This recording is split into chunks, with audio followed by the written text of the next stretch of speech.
বলেন না কেন? এগুলো বললে ইলেকশনের পরে যে সিচুয়েশন এছাড়া উপায় ছিল কি ওইভাবে ভোট এখনো হয়েছে আপনার পক্ষে আপনার ডিসি ভোট খেয়ে বেড়ান।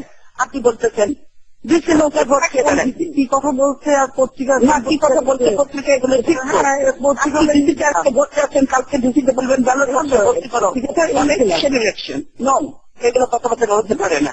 আপনি যদি 30 তারিখে করতে চান আমি রাজি আছি, আমার এটা ফাইনাল, এর বাইরে আমি যেতে পারি। বললাম তো এটা আপনি ডিসি ভোট চাইবে কিসের জন্য? পত্রিকায় এসছে তো, পত্রিকায় এসছে তো, পার্টি যথেষ্ট স্ট্রং, ভোট চাওয়ার লোকের আমার অভাব নাই। আমার দল তো এদেশের সংগ্রামের মধ্যে দিয়ে জন্ম নিচ্ছে, আমার দল অনেক সংগ্রাম করে ক্ষমতায় এসছে, অনেক সংগ্রাম করে আমার দল করেনি। এইগুলো কথা বললে কথা চেষ্টা কথা আসবে। আপনি আপনাকে আবারও অনুরোধ করতে আপনি আমি করেন আপনার কথা দিতে সময় মতো আমাকে টেলিফোন করেনি, সেজন্য আমি দুঃখিত। কালকে যদি পরিবেশ পরিস্থিতি অন্যরকম হতো, কালকে যদি আপনি টেলিফোন করতেন পরিবেশ পরিস্থিতি অন্যরকম হতো। আপনি কালকে তো আলটিমেটাম দিলেন, আর আপনার সেখানে তো আমি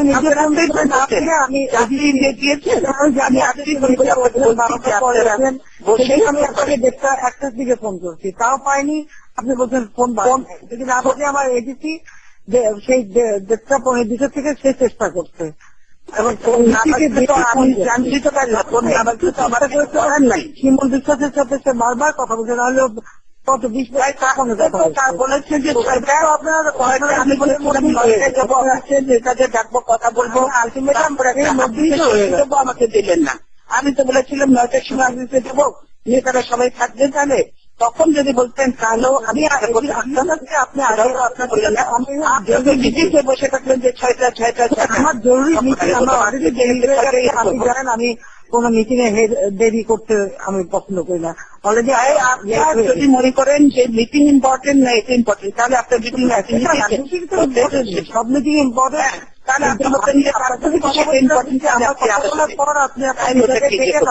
বসে হত্যাযুদ্ধ করে দিলেন, মিটিং থেকে বেরিয়ে এসে আপনি কথা বলতে পারেন। আমার লোকের বসা থাকতে হলাম তো, তাহলে আমার সিদ্ধান্ত নিতে তখন আপনি সিদ্ধান্ত নেন। আপনি তো আমি এককভাবে সিদ্ধান্ত বলেন যে আমি আপনাকে অনুরোধ করছি, সেই অনুরোধে পরিপ্রেক্ষিতে সেই কথা জনগণের সামনে, তাহলে আপনি বলবেন যে আপনি নির্দলীয় সরকার মেনে নেবেন, তাহলে আমি হত্যা লিপ্ত করবো। আপনি তাহলে আমি নিশ্চয়ই হত্যা লিপ্ত করে নেবো।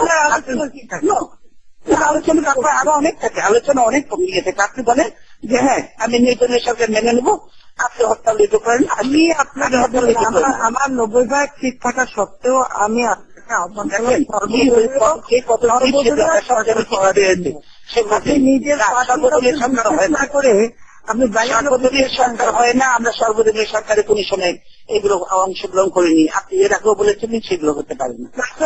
আপনি যদি বলেন যদি এখন বলেন যে আপনি যদি বলেন যে এখন আপনি নিরপেক্ষ সরকারের জন্য রাজি আছেন, যেগুলো আলোচনা করবো যুদ্ধ করে নেব। আপনি বলেন যারা -2 করতে চেয়েছিল তাদেরকে আবার সুযোগ দিতে চান কেন?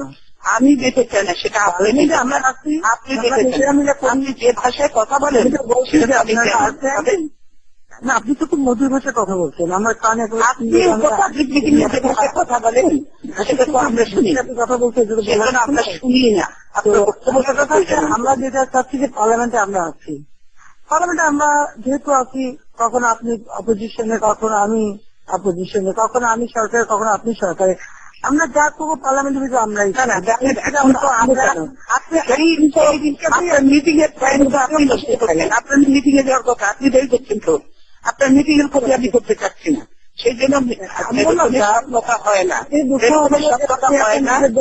সেজন্য আমি বলবো যে আপনি বলে দেন আমাকে, আমি তাহলে আমার নেতাদের সবকে ডাকবো, তখন তারা উদ্যোগ করে দেন। না আপনি বলেন আমাকে নিরপেক্ষ সরকারের অধীনে হবে, এটা নিয়ে আলোচনা হবে, তাহলে আমি হত্যা লিপ্ত করে নেবো। আমি আপনাদের যখন কথা কোন ব্যক্তি নিরপেক্ষ হবে, এই নির্দলীয় গুলোকে কিভাবে করবে, আপনার ফর্মুলা থাকবে না আমার ফর্মুলা, এগুলো নিয়ে তো অনেক আলোচনা, আরো অনেক অনেক আলোচনা বাকি। আপনি আপনি নিরপেক্ষ সরকারের অধীনে নির্বাচনের আগে আপনি নিজের দলের লোকের উপর, আমার লোকের উপর আমার ভরসা আছে, আমাদের ভরসা করবো। সেজন্য আপনাকে এই কথাটুকু বলতে হবে। আমি হত্যা বিদ্রোহ করে আলোচনা করতে, আমি আপনাকে সেটা অনুরোধ করবো না। আপনি যদি বলেন যে নিরপেক্ষ সরকারের অধীনে নির্বাচন করতে আপনি রাজি আছেন, তাহলে আমরা কালকেই আমি হরতাল সব উইথড্র করে দেবো, রাতের মধ্যে ঘোষণা দিয়ে দেবো হরতাল উইথড্র হবে, আমরা কালকেই আপনার সঙ্গে আলোচনায় বসবো, কোনো অসুবিধা নেই। আপনি শুধু আপনি সর্বদলীয়টা মেনে নেন, সব দলের সর্বদলীয় মানা যায় না, সর্বদলীয় মানা যায় না, আমার তারা ইলেকশন সর্বদলীয় মানা যায় না, ওরকম পরে আবার সেই তারা আবার সেই কাকে আনবেন আবার কতদিন অন্যদিন আমি কাউকে আনবো না, সে কবে আছেন আপনি অন্যদিন হয়ে যাবে। আপনি তো আমাকে এইটা ভালো লাগে না, এছাড়া সবচেয়ে ভালো পছন্দ হয় আপনার, বরং আপনি আর কতদিন অন্যদিন নতুন করে সৃষ্টি করেন না, আসলে আমরা যেটা করি আমরা নিজে নিজে করি। আমি কিছুই করতে চাচ্ছি না, আমি কোনো চাই না, আমি চাই না। বলে দেন, নাহলে আপনি 30 তারিখে পরে ডেট দেন, আমি করবো 29 তারিখে পরে ডেট হরতাল প্রত্যাহার হবে না, 29 তারিখের পরে আপনি ডেট দেন, আমি আলোচনায় যাবো। 28 তারিখে আমি আপনাকে দাওয়াত দিচ্ছি, আপনি আসুন। না, আমি 28 তারিখে যেতে পারবো না, হরতালের মধ্যে আমি কোথাও যাই না।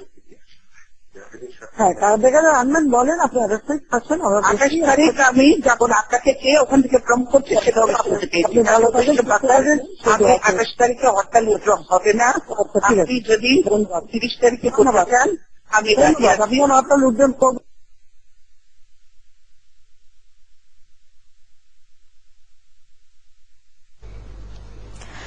দর্শক, শনিবার বিরোধী দলীয় নেত্রী খালেদা জিয়ার সাথে প্রধানমন্ত্রী শেখ হাসিনার যে ফোনালাপ হয়েছে সেই কথোপকথনের পুরোটাই এতক্ষণ আমরা শুনছিলাম। এই ছিল সংবাদ সংযোগে। জানতে চাই আপনার কথাও, যোগ দিন ফেসবুক, টুইটার এবং স্কাইপে। মতামত জানাতে এসএস লিখে SMS করুন 7171 নম্বরে। সংবাদে থাকুন 71 সাথে।